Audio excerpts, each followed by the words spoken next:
Hey, what's up, good people?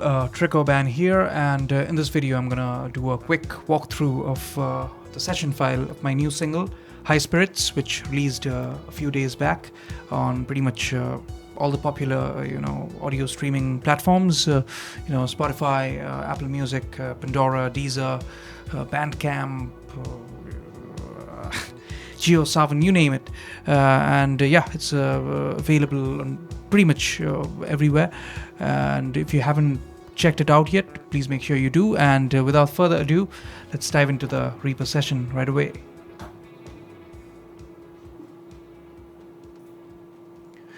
So here we are in Reaper.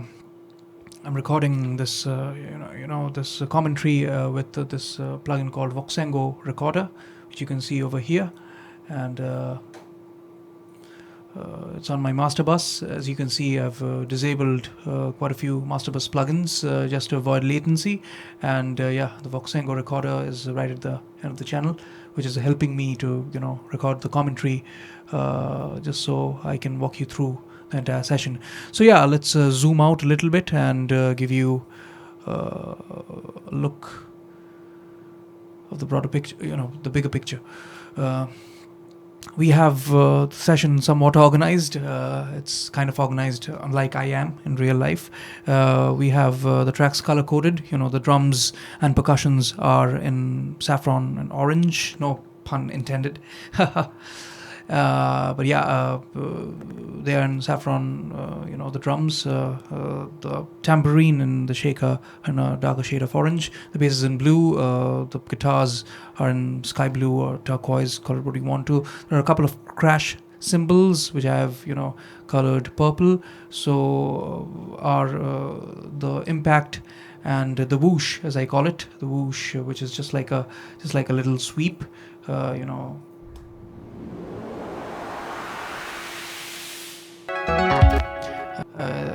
but I like to call it the whoosh. These are in purple, and the good old synths, all of them are in pink, synthwave. So let's start with the drums. One problem that you might face is I'm recording my microphone straight through my audio interface to the voice recorder,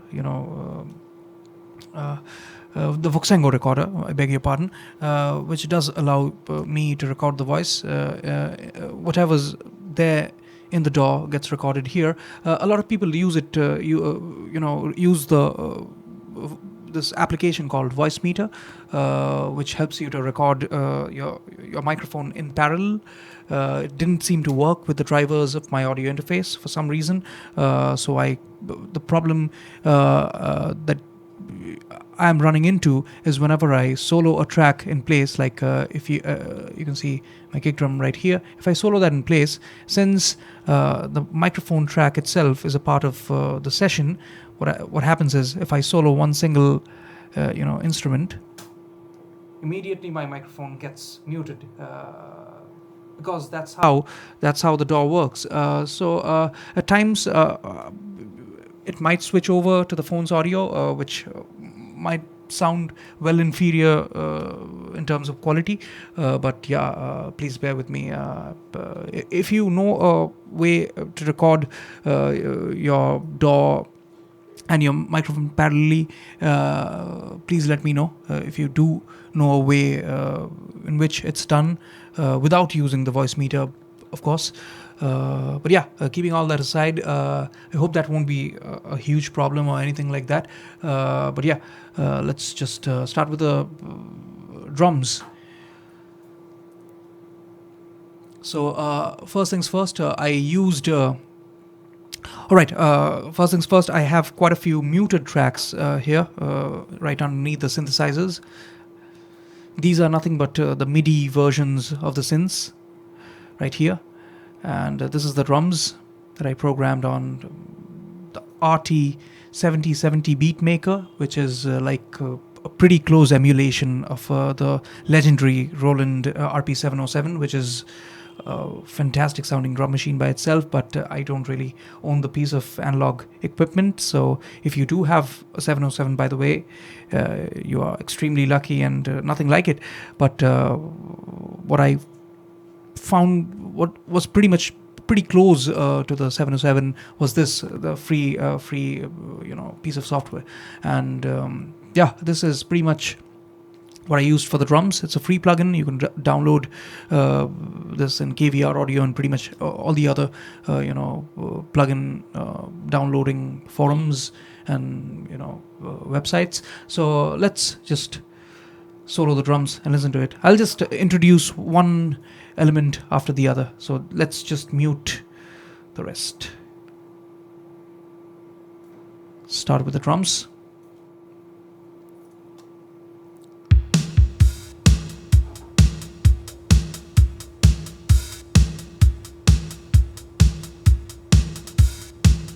There's quite a bit of reverb. Claps come in. So nothing fancy going on in terms of instrumentation, but yeah, that was pretty much my idea, keeping it simple, chilled out. Then comes in the bass, of course, which was recorded with my Sterling by Music Man Sub-Ray 4, which was modded with the Simo Duncan SMB4D ceramic pickup, which was sounding like crap before it was modded because the electronics were worn out. But my good friend Samik Sarkar helped me to bypass the electronics, and he just engineered the bass into an absolute monster. So here we go. This is the bass with the drums.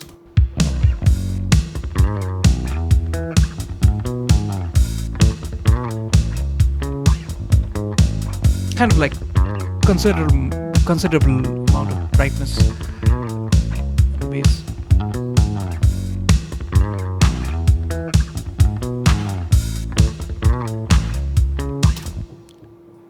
Then the guitars.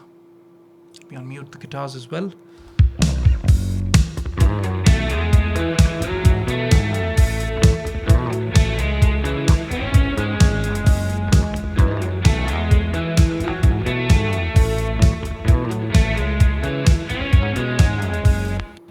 Same thing, playing left and right, and I've bussed the guitars into one bus. Then there are the crash cymbals, which I'm gonna introduce later on because they don't really play a big part in the arrangement. Of course, the pad is right there from the beginning.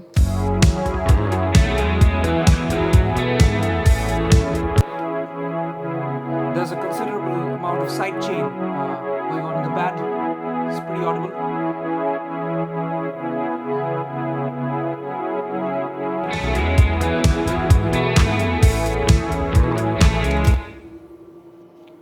Then this pulse, which is kind of like an arpeggiator. I just held one note in the synth and it was like instant magic.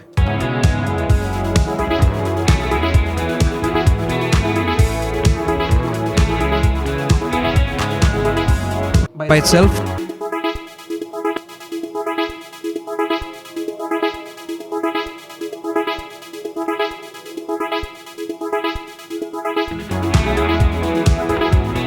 And that's pretty much everything that's playing here. There's nothing else.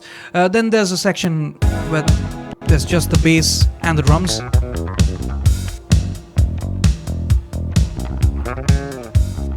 Then the main melody comes in, which is another synth lead.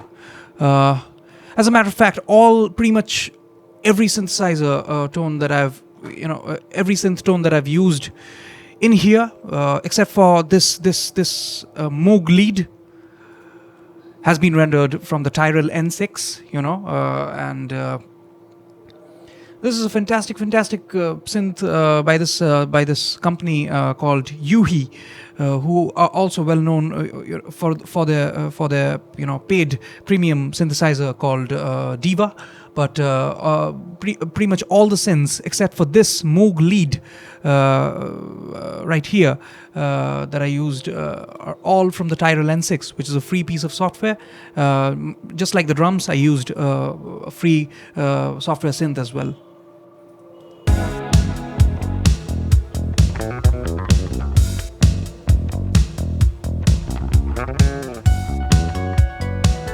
That's the main melody.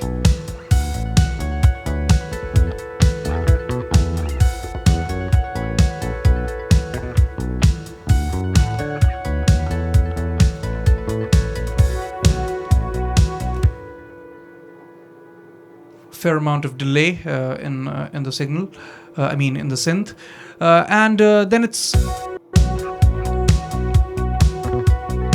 the pad comes back in, then the wall of sound drops in, and this is where the crash cymbals come in for the first time in the track, and they are present only, on like 4 occasions after this. So here's the crash.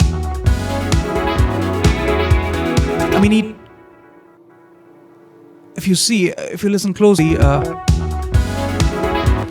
it doesn't really create a world of difference as far as the sound design is concerned. But definitely, adds the little, beg your pardon, that little sizzle adds to the soundscape. Definitely creates a big difference for me, at least. And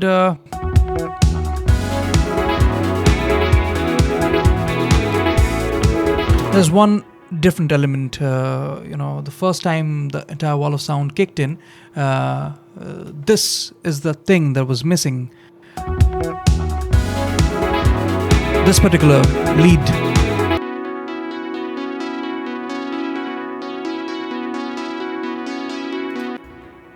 It's not extremely, it's not very prominent. But once you take it away, there's definitely a difference. I'm not sure if it's going to make it through the YouTube compression or not, but this is width.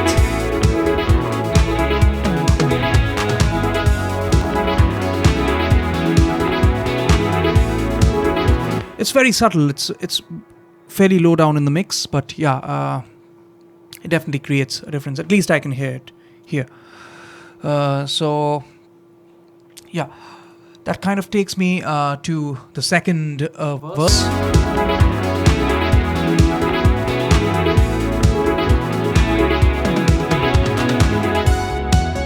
Cool little drum fill, tom fill.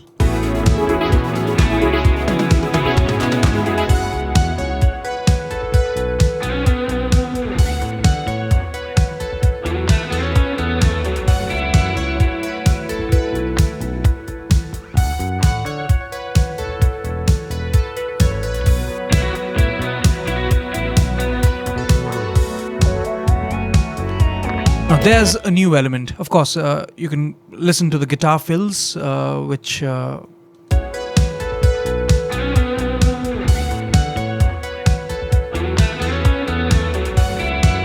it's the same tone. Once I got the tone right here in Bias FX, which is the amp sim that I used for this particular song, I just dialed in one tone and that was it, because the application of guitar is fairly minimalistic in this particular song. So I just dialed in one tone and that pretty much did it all for me.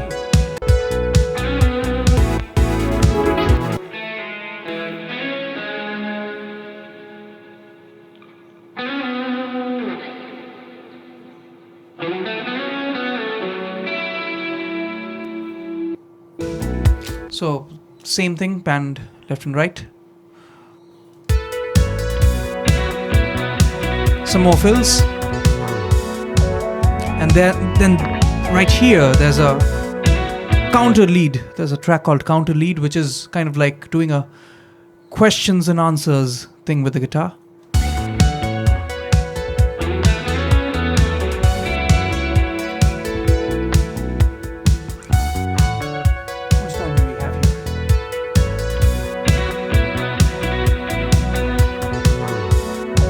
Right there.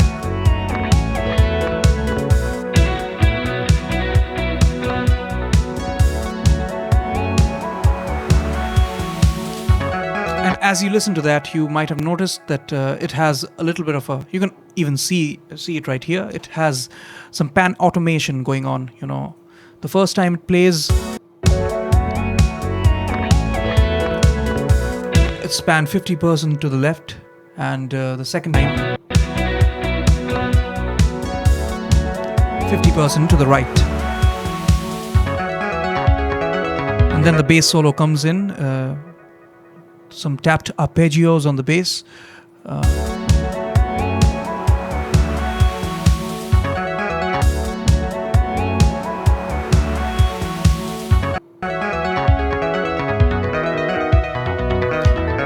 Which are also being doubled up or tripled up, if you are clinical in terms of numbers. There are two other lead synths which are layering up again. This is just the phone's audio because I just soloed that track in place, but I hope it's audible.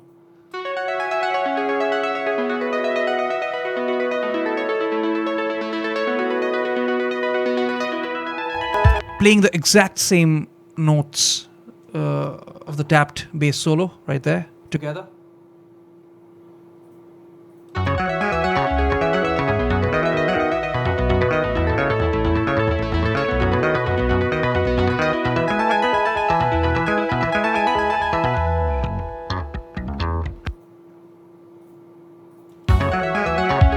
So yeah, that's what it is. I wouldn't really consider this to be a very good, very clean bass take, but I just tracked it as I came up with this idea, and I thought of tracking it, again later on, but I was kind of too lazy to do that. I wouldn't recommend this. If you come up with a solid idea, I would recommend it.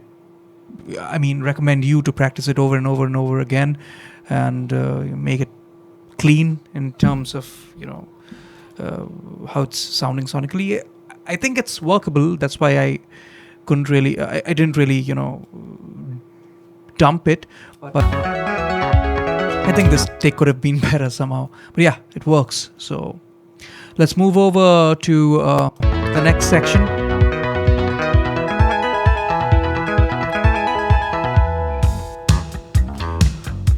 Right, before we move over to the next section, I would quickly show you something. The whoosh track that I was talking about, which is like a sweep, the risers, as they call it nowadays.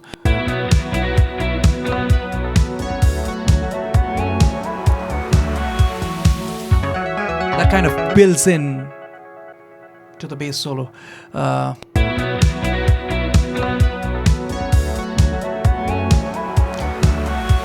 Definitely gives the track a sense of movement and some dynamics. So yeah, it's there's some automation taking place over here as well, as you can see. In this case, more extreme, because it's kind of going to 100 and coming back to somewhere around. No, it's going to 100 on the right as well. So it's a 100 thing, left to right, full blown. So yeah, there's another time when it comes back. We'll get to that. There's a little slap bass section after the bass solo, of course. Simple slap bass line. The signature, Music Man kind of tone.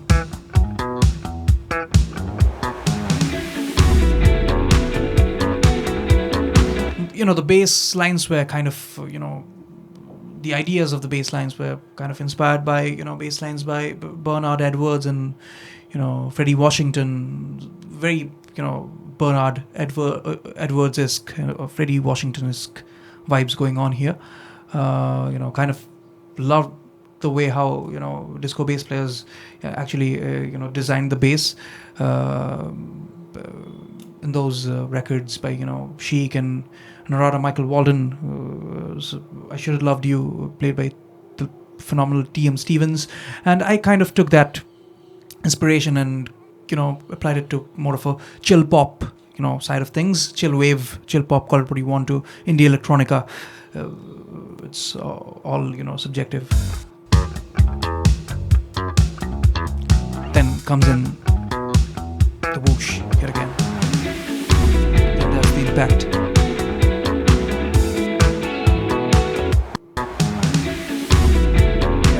A lot of sub in there.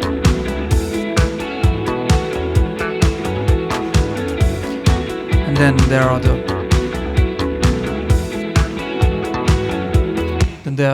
are the delayed guitars, of course. So I'm playing different things on the left and right channel. I'm gonna just solo the guitars once.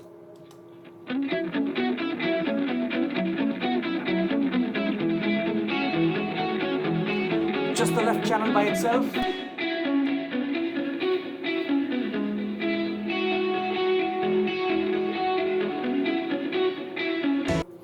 There's a sense of reflection taking place from the right channel as well. I mean, you can hear some of the reflections, some reverb on the right channel, because I did apply a reverb trick over there. I just panned the reverbs left and right, and sent the right guitar to the left reverb channel. I beg your pardon, I fumbled there.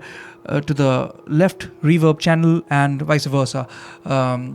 Just so you get that, really, really cool 3D effect, as if you're in a club. Because when you are in a club or in a live space, the sounds reflect of the opposite walls as well. So that's kind of a cool effect that I applied. Here are the left and right reverb channels, and they are getting. They're receiving from the claps, the shakers, because the shaker is on the left, it's receiving from the shaker, and of course the left crash, the left guitar, the pulse, because I gave some stereo width to the pulse. I beg your pardon again, what's wrong with me? And so the same applies to the left reverb channel. It's receiving from all the elements that have been panned to the right. So that's how it works. The delay has been applied to the leads, only to the leads. The main melody, of course. If you turn the delay bus off, this is what it sounds like. Pretty dry, right?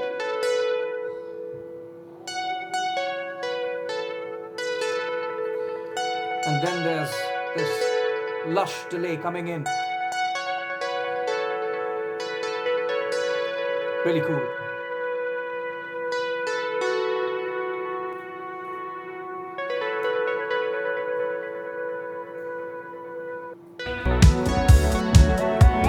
However, later on, when the lead line or the lead synth is playing a continuous pattern, I just bypassed the delay. There's automation taking place. So if you look at the channels by themselves,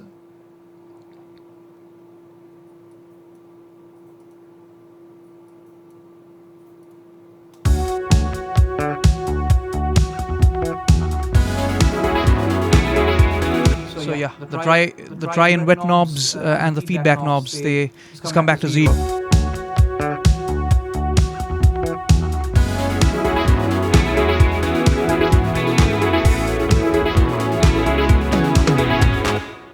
Because when a pattern which is continuous and repetitive and the notes are pretty closed. In this context,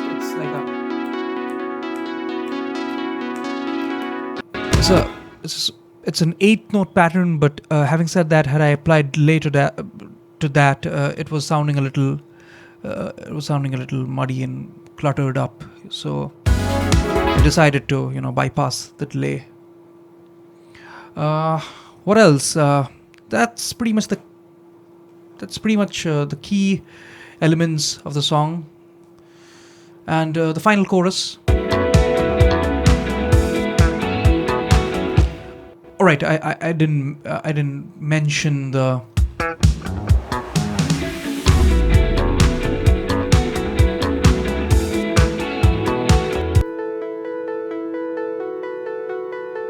there's this little line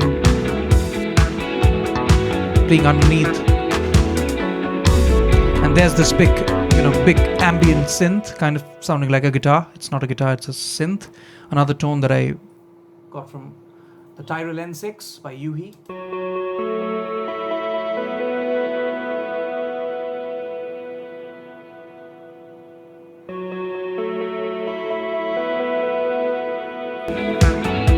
And this is feeding into the stereo delay bus, I guess, if I'm not wrong. Yeah, the Black Moth is definitely there, and also on the left and right delays, I guess. No, not really. The left and right reverbs instead. And there's this main reverb. If you bypass the reverbs, and if you bypass the reverbs, there's going to be a big difference.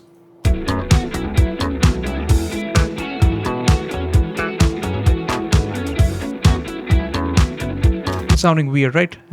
Definitely not as spacey and as vibey. Vibey, is that even a term? But yeah, I guess you get my point. And with the reverb and delay engaged.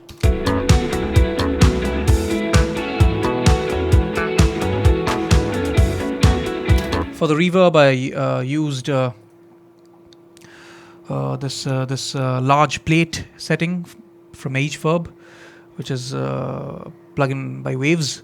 Of course, if you're well versed with Waves plugins, this is kind of like a pretty popular plugin. Am I running out of space? Not really. I have another like 20 minutes of recording time on my phone. And the right verb, I guess, is also an Hverb, if I'm not wrong. Yeah, with a slightly different setting, 1.49 seconds, but very subtle. And I'm taking out some of the low end from the reverb and some of the mids right here, just to clean up the single little bit. Identical settings on the other reverb as well. Not really the same, but kind of like the same. Left and right reverbs. Soloed in place, reverbs. Let's see what we have in the master fader. We have a bus compressor, vintage exciter, Aphex vintage exciter, which is like a harmonic exciter. Take off the processing and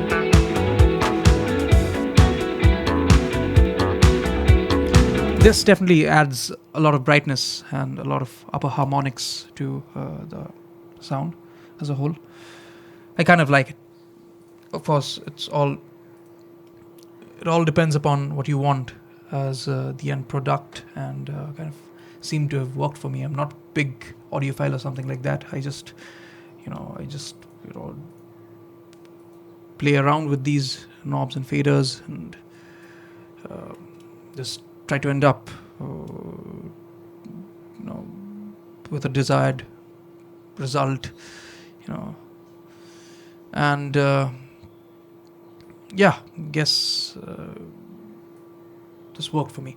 The stereo reverb, the main reverb which I have, is a Valhalla vintage verb, great plugin. I had the tiled room setting, of course, which was a preset, but then I tweaked with the decay, and of course there was a high cut at around somewhere around 8K or so, and I just boosted it to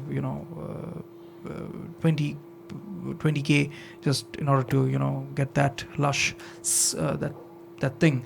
And of course there's a low cut in the reverb, taking out everything below 240 so that it doesn't really sound muddy and messed up. There's some reverb automation going on in the end as well. Yeah, so there's the decay, the reverb time, and what else? Yeah, pretty much that's what's going on here. Just to make the final chorus a little more epic. Let's see if this fits. All of this fits in my screen, and let's just see what's happening.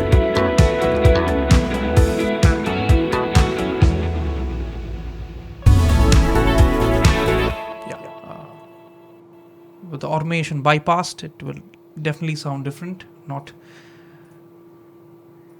even close to what the end product sounds like.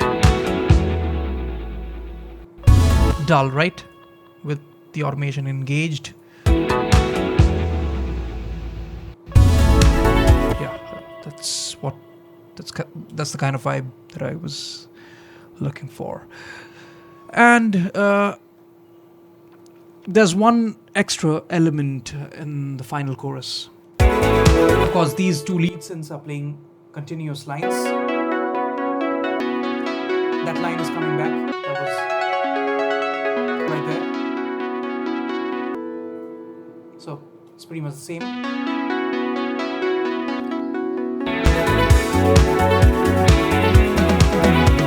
There's one last, synth lead right there.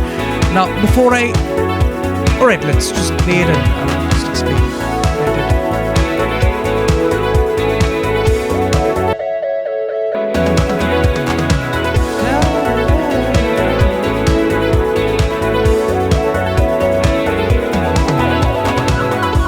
Suspended arpeggio.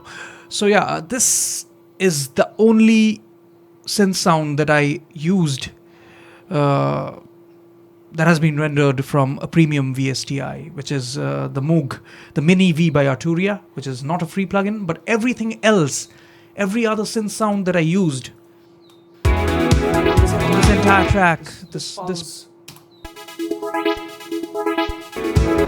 these leads, these plucky leads and the pad, all of this has been rendered from u-he-Tyrrell N6, which is a free plugin. You can use it if you're a music producer on a budget and looking for a free synth. I would definitely recommend something like u-he-Tyrrell N6. There's also another great plugin called Synth One, which is amazing. And the premium VSTIs are of course great. That's why they are premium. But the free plugins at times are no less. And if you know how to, if you know what you want and if it fits the bill, I don't see a point to not use them.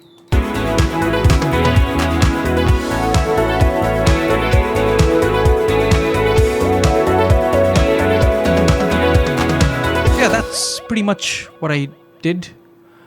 As far as sounds are concerned, there's not much else.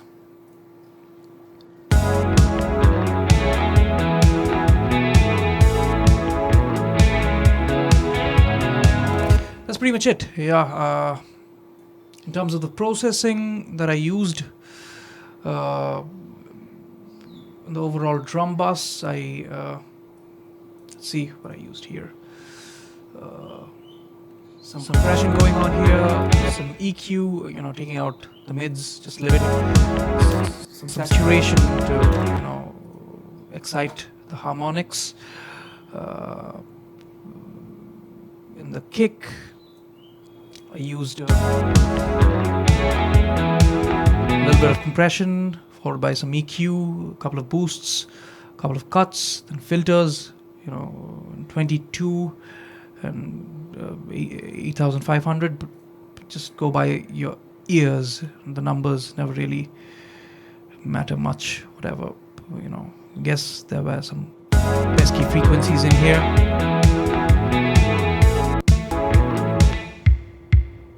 That's why I took them out.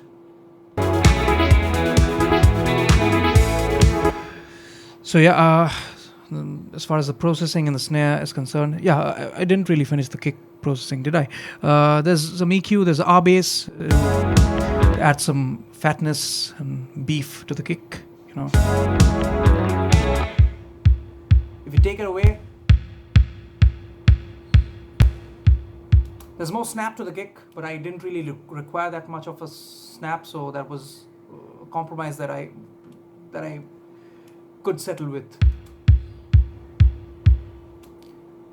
And I recovered some of that by adding a couple of stock saturation plugins from Reaper, and these 3 plugins are not really doing. Of course, these 2 are the trim plugins, which are, you know, for gain staging, of course. But apart from, you know, changing the volume, there's not much that these plugins are doing. And the Voxengo Span is a spectrum analyzer to give me a visual representation of what's happening.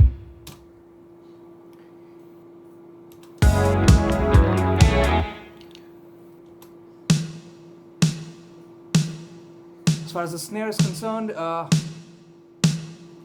processing on the snare that I used comprises some EQ, some 160 to fatten it up, taking out some of the boxy frequencies that might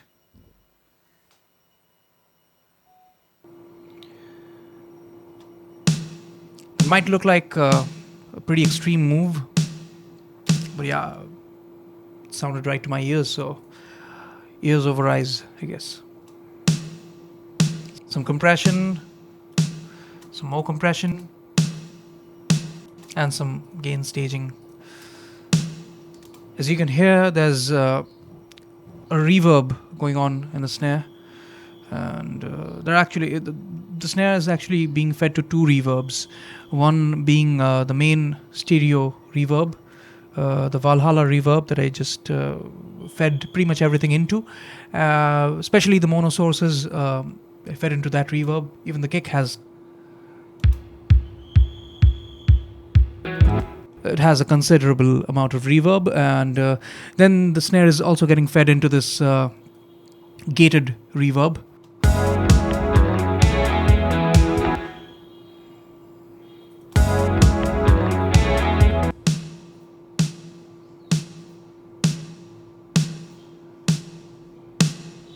Which doesn't really create a world of difference, but yeah, the difference is definitely evident. Not much processing on the toms, I guess. Took out some of the low end, around 80 it seems, but then yeah, again, don't go by the numbers. Saturation. Running out of space? No, not really. Why is it blinking? I guess because it's recording. Some more gain staging, some saturation to add some shine, make it pop out. And the hand claps.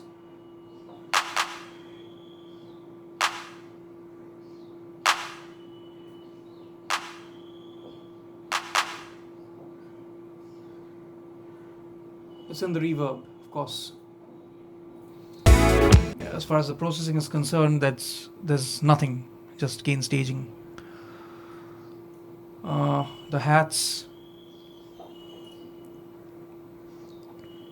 looks outrageous, right? 8 dB boost, that to around 1K. Sounded right, that's why I did it. Apart from the CQ, took out some of the low end. 355 again might seem extreme to some people, but I don't really see a point of numbers, when it comes to sounding bad.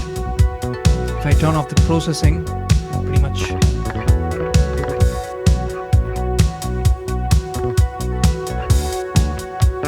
unnecessary low end, and really wanted that 1K to pop out. In the final chorus, there are tambourines and shakers.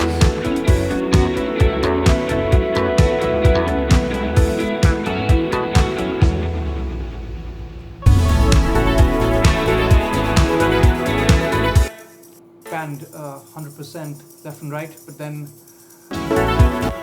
but then I used the left and right reverb trick just to make it sound a little more 3D. As far as the bass is concerned, there's a lot of processing going on here. This is just nothing. This is the tuner that I used while tracking the bass. So yeah, bypassed anyway. The amp sim that I went for is, just a second, is the Ampeg SVX. I used the SVT4 Pro model right here, followed by some compression, some EQ, just taking off the extreme highs which you don't need, some more EQ, taking out some of the low mids, boosting some of the high mids, and yeah, it's pretty much all that it's doing. R bass, of course, adding some beef to it creates a world of difference.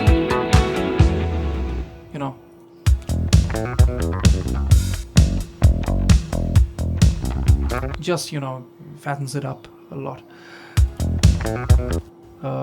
Some more boost in the high mids, some tape saturation,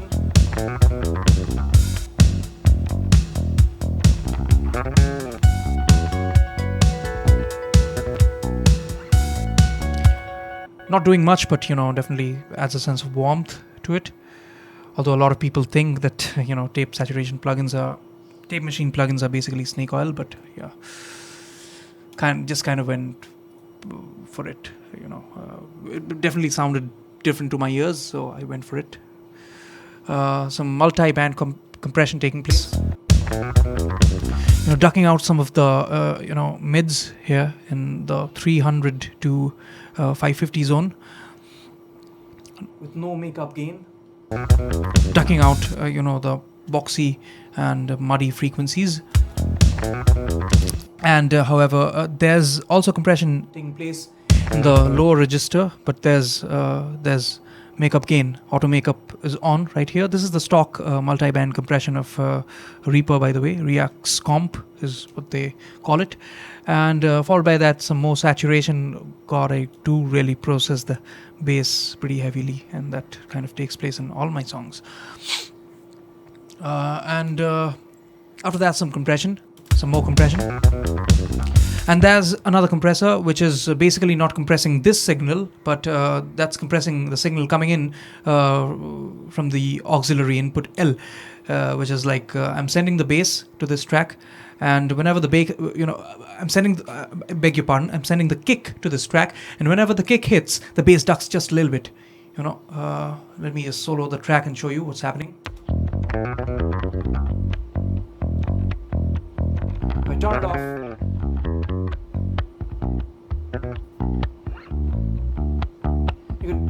I guess you can I hope this makes it past the YouTube compression. But the difference is definitely pretty clear to my ears. There's a little bit of ducking going on, nowhere as close to the amount of ducking that's going on in the pad. But yeah, that just does enough to make the kick, stand out. And finally, after a couple of gain plugins, there is a limiter, just so that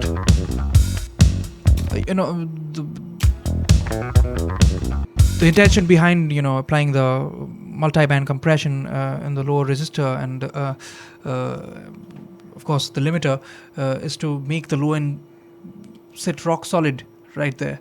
There's a little technique that I learned from a video that Adam Gedgood, aka Nolly, who was the bass player for Periphery, and of course is also the mixing engineer on their records, and of course a ton of other records. I saw one of the mix down videos of Nolly applying this technique. He probably did it in this when he remixed the song. It's Only Smiles by Periphery. That's where he demonstrated that technique. Moving on to the guitars. What's happening here? Not much going on here. Some EQ, some saturation, and some stereo imaging. On the individual tracks, some EQ. That's pretty much it. Probably no processing going on in the crash, just the gain staging, impact, nothing really. So yeah, that sums it up. That's all that's happening. I just gave the whoosh, a little bit of stereo imaging.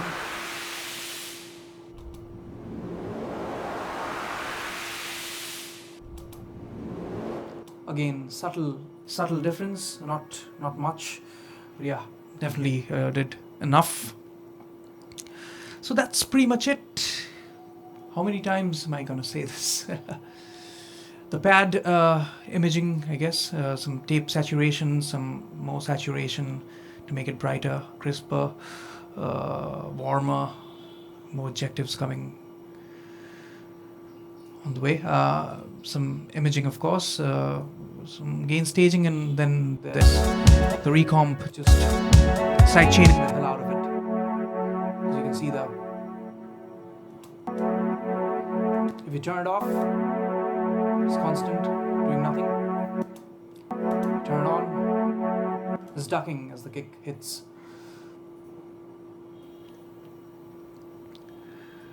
For the pulse track,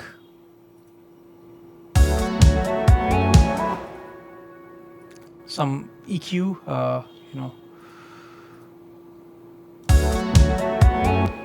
some stereo imaging, very little, though.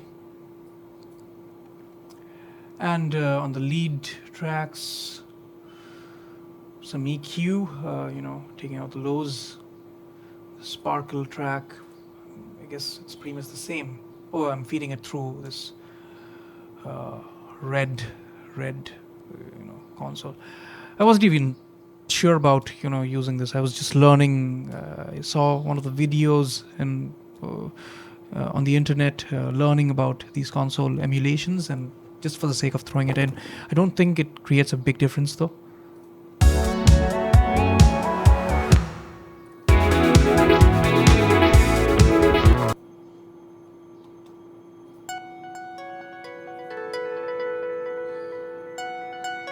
Definitely adds some character because I did do a high frequency boost there, and that's pretty much it as far as the Black Moth is concerned. The Black Moth is like a guitar-esque, clean guitar-esque synth sound.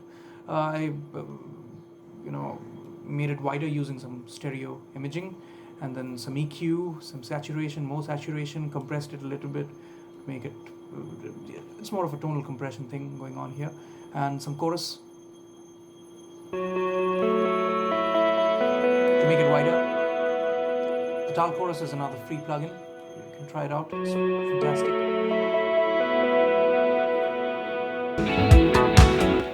More clean.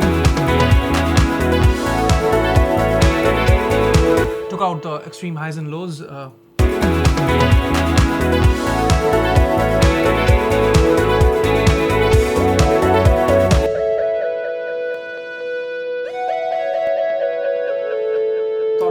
the extreme highs and like sizzly elements on the top, I'm not sure if that's the correct term for that, were extremely necessary for that. So I just decided to take them out. Some more EQ on the counter lead thing. To the low end and just gave it a little boost around 3K. So yeah, that's pretty much how I produced, High Spirits. And there's nothing more to it, I guess. So hope this helped. If you haven't checked out my music, be it High Spirits, be it my previous track called Highway, please make sure you do go over to my Spotify, link them down below, my social media, pretty much everything. Please make sure you do listen to the music that I'm putting out there, and hopefully I'm gonna put out some more music in the future. I'm working on an EP which is gonna have 4 tracks, and I'm gonna make production videos as these in the future as well. So hope this helped. Hope this was hope this kind of what should I say? It kind of made you a part of my story, and it made me a part of your story as well. So yeah, that's pretty much it, I guess. So without further ado, I've been Trick Orban, and you've been phenomenal. I'll see you in the next video. Cheers.